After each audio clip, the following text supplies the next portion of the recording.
Hey guys, Chop It On here. I want to go through the sort of process that I'm using for building these lineups. We're getting a lot of great discussion in the MLB room today, specifically September 2nd. So if anybody ever wanted to reference back to it, they can.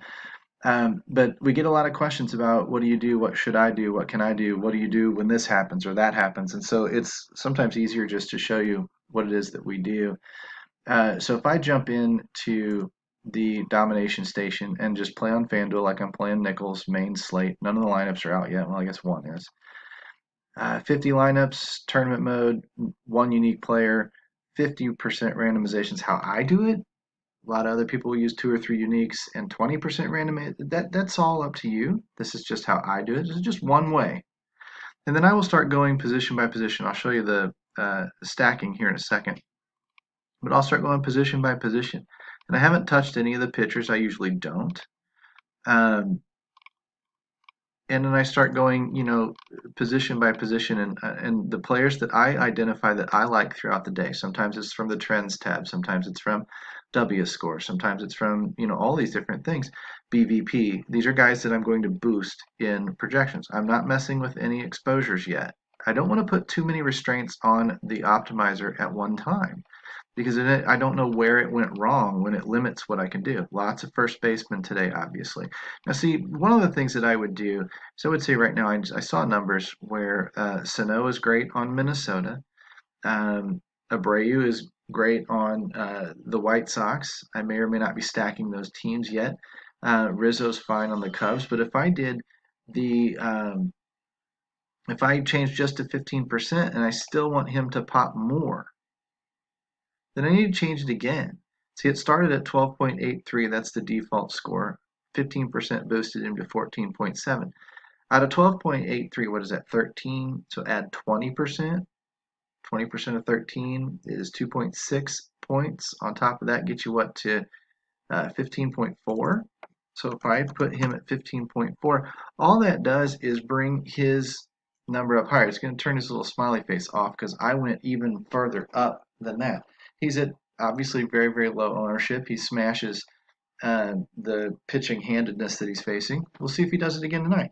If so, I've got a lot of leverage on him. I can also come back if I run the optimizer and I don't get him in a lot of my lineups. I can come back and I can force a minimum of 10%, 15%, 20%, all in, whatever I want on him. I can control, but I'm doing this run by run by run. This is just the first run. And the way I did that was just by putting, um, smiley faces on everybody. I'll go back and I'll adjust these guys if I don't see enough of them. And I'll show you how um, I make those adjustments here in a minute. But so I did that for every position. And sometimes it's two or three guys per position. Sometimes it's 10 or 12, like in the outfield, and you bring them all to the top. Now, I've shown the controlled stacking before where I only use one side and then let Domination Station do the rest. This would be an example of the new stacking method where we randomly select teams and run on FanDuel a bunch of four stack combinations, 4 by X, which could be 4 by 1, 4 by 2, 4 by 3, 4, whatever the optimizer wants to do. 4 by 2, 4 by 3, and 4 by 4. And most of the time, the 4 by 3 has the most success, so that's the one I'm giving the most weight to. And then I'm going to do the same thing with my stacks down below. Notice I'm not running any 3 by 3s. I'm not going to feel guilty if a 3 by 3 wins it tonight and I didn't have any 3 by 3s. You can't cover every single combination. You can't cover every single base. You can try, but then you end up so spread out you don't have any upside at all. So you need to take some chances, some upside to get multiple combinations, winning combinations through that actually have a chance to win these things, or you really don't ever have a chance to win, if that makes sense. So on stack one, which is the left-hand side, the 4 side, I put, I don't know, you could do 0 to 100 like I do over here, or 2 to 50, or whatever you want. It doesn't really matter, okay? You don't want to put a lot of restraints on that machine at first. But, the big stacks that I liked out of all of them were New York, Chicago, Boston, Atlanta, Cleveland, Chicago, Minnesota, Houston, LA, and San Diego. Now, I liked some more than others. But if I limit it to just these 10 or 11 teams, and on both sides, I won't have any Detroit or Milwaukee stacks. That doesn't mean that I can't have one-offs from those teams, or even two-offs. from those teams if the optimizer really wants to put them in there. It just means that I'm not going to be doing that in the bulk of my lineups. I'm going to get a lot of, Boston, New York, Atlanta, Cleveland, Minnesota, Cleveland type combinations because that's what I think is most likely to turn up tonight based on the research that I've done. If you think Tampa Bay and Philadelphia, whatever, are in better spots, great. A lot of it will use the stacks page. Minnesota has a lot of leverage tonight. So does Detroit, but Detroit doesn't have a very high projected total. Tampa Bay, same, not a very high projected total. But look at Boston and New York and Minnesota. They have high projected totals, low projected ownerships, low-ish. They're set to do well. Chicago down here, Houston down here. Now, you get all the way down to the bottom, Atlanta and San Diego are going to have no leverage to speak of. Well, you would think that means we need to take less of them. Atlanta, I did. Only 2% to 10% on the big stacks and only, 10 to 50% or so on the small stacks. But on San Diego, I love San Diego, man. So I'm going to eat that chalk and I'm going to have them everywhere in my lineups. If that's my only chalky place and it's always paired with something that's lower owned, then I'm fine. I don't need to be super, super different everywhere. It doesn't mean I immediately throw San Diego out. It just means that if I like them, I have to make sure they're paired with lower owned combinations to make things a little bit different, to make things a little bit unique. And if San Diego goes off like San Francisco did last night, I'm set up in a lot of my different lineups and I've got unique pieces to a few of those. So we'll go through those and look in a minute. I don't touch any of the batter stuff yet.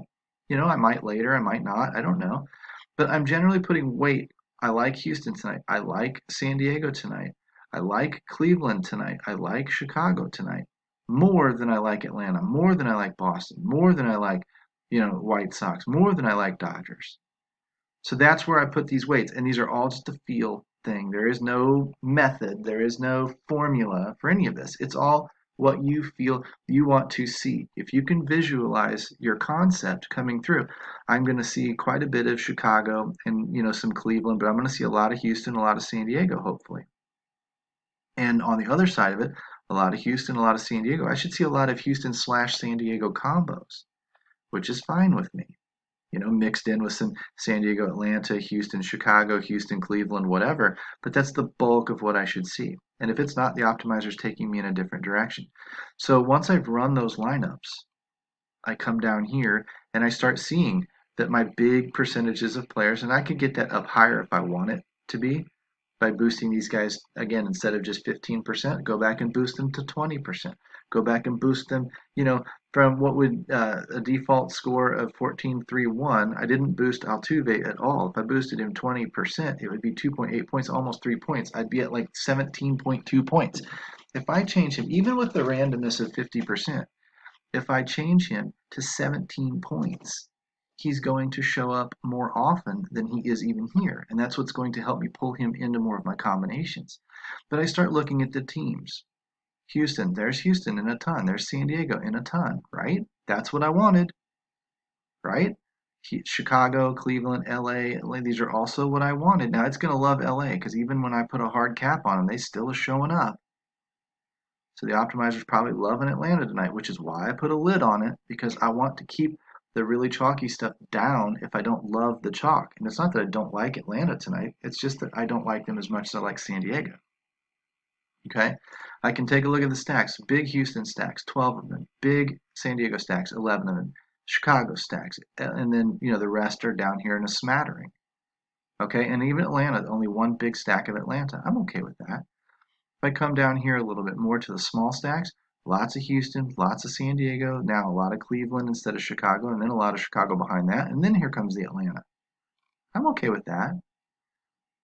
If I check the combinations, there you go, 7 combinations of Houston, San Diego. That's pretty good. Chicago, Houston, Cleveland, San Diego. See how I've got the chalkier San Diego paired with the lower owned, more leveraged teams? That's what you're wanting. This was just the first run. I might run this 2, 3, 4, 5, 10, 20, 30 times tonight. I don't know. But then I start looking at my stacks over here. And what kind of adjustments am I going to make? This is a lot of 4 stack of Cubs and 2 of the Padres. But look at my one-off. Mike Trout and Marcell Ozuna. Hello. Right? I'm using my stacks. A lot of times I'll use my stacks for teams that maybe can't break the slate with individual players or that are set to really, really blow up. But my one-offs, I always want to be able to break the slate unless there's some kind of a punt. Like if I'm running a lot of Dodgers that are very, very expensive, I'm probably going to need a punt somewhere. But if I'm running a lot of middling stuff like Cubs, Padres, whatever, then my one-offs had better be able to break the slate on their own. I love seeing that, and that's what I'm setting the optimizer up to do. So there's 4 Houston, 3 San Diego guys with a Max Kepler one-off. He's not expensive, but tell me he can't break the slate. Look down a little bit more. 4 Houston, and this is a 4 by 1 by 1 by 1. This is one of those 4 by X combinations. So I want to see guys. Moncada's been strong. Soto can break the slate. Ozuna can break the slate. JD Martinez can break the slate. That's all I want. I want guys. I don't want to see Aledmus Diaz in there who, yeah, he can have a great game with a home run, but he's generally going to need help to get to 30, 40, 50 points. He's not going to break the slate on his own with 2 home runs or 3 home runs or whatever. That's why your Maldonados are buried in here. There's Aledmus. Funny how that worked out. And Correa this year, whatever. Are all buried in these stacks where they can get some help. And then here's another 4 stack of Angels. Mike Trout can break the slate. Rendon can break the slate. But Joe Adele probably can't. So he needs to be in a stack if I see him. I don't want to see him as a one-off. 2 of these guys here with a what? Oh, 4 by 2 by 2. 4 Houston, 2 White Sox, 2 Twins, Cruz and Kepler. It's great. These lineups are strong lineups. I don't know how they're going to finish tonight. I like them going in. BD 4 by 4 again. 4 by 4 again. Like it. 4 by 3 with a Sano one-off. Tell me that can't break the slate. 4 by 3 or 4 by 4 again. 4 by 3 with Luis Robert, who can hit a home run. And, he's all right. Now he needs to be part of a stack. He is good. So generally, as I'm scrolling down these lineups, I won't check every single one of them. But as I check them out, I'm starting to notice that my theme is coming together. It's either a 4 by 3 with a guy that can break the slate, or it's a 4 by 1 by 1 with 3 of the 4 guys that can break the slate. A 4 by 4 with 2 guys, 2 teams that need stacks, whatever. And that's generally what I like to see. Okay, if I was going to make any adjustments, I would be watching my players. Who did I not get at catcher? I got a lot of Contreras, Maldonado. I had a smiley face on Maldonado. Who's down here that I'd like to see? If I want to see more Sano, I take his projection up instead of to 12 to 14. I take it up to 15, or I take it up to 16. Abreu, I'd like to see more of Abreu in as a one-off. I can take him up to 15, 16 points, or put a minimum 15% on him and then rerun it. And you do this over and over and over again until you start seeing these lineups here that you like to see. And that's just generally how you're going to do it. You don't need to take a stand on everybody. You don't need to take a stand on only 2 or 3 of them. Get a decent mix of the teams that you think, however you pick them, a decent mix of players that you think are going to be in those winning lineups. Then those are teams with stacks, and those are one-offs with big potential tonight. And start mixing and matching. That's when I've eliminated, 60% of the world, even though I didn't technically do it with unchecking boxes. I've eliminated probably 50 to 60% of the player pool tonight just by doing what I did here.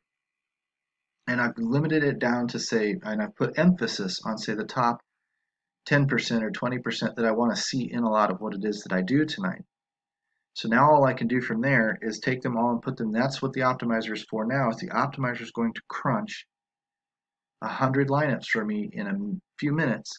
Put them all these players that I like, all these combinations of teams and players that I like, throw them in the Yahtzee cup, shake it up, dump it out on the table, and then I'm going to go through and look and see, is it generally what I want to see?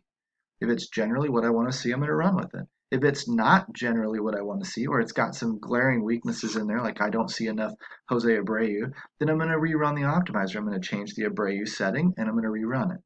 And then I'm going to review it. And then I'm going to rerun it. And then I'm going to review it.